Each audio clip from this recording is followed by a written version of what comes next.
নির্বাচন পরবর্তী নতুন সরকার গঠনের সব প্রস্তুতি চূড়ান্ত। আগামী 3 থেকে 4 দিনের মাঝেই শপথ নিতে যাচ্ছেন নতুন মন্ত্রিসভার সদস্যরা। শনিবার সচিবালয়ে সাংবাদিকদের এ তথ্য নিশ্চিত করেছেন মন্ত্রিপরিষদ সচিব ডক্টর শেখ আব্দুর রশিদ।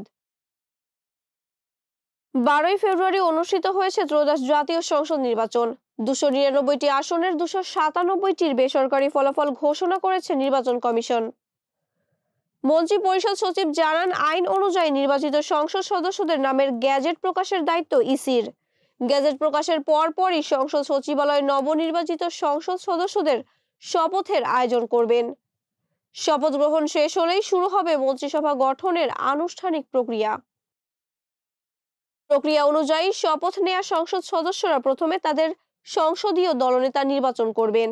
এরপর রাষ্ট্রপতি মোহাম্মদ শাহাবুদ্দিন সেই দলনেতাকে সরকার গঠনের আহ্বান জানাবেন। দলনেতা মনোনীত ব্যক্তিদের নামের তালিকা মন্ত্রী পরিষদ বিভাগে পাঠালে সেখান থেকেই আসবে চূড়ান্ত ডাক।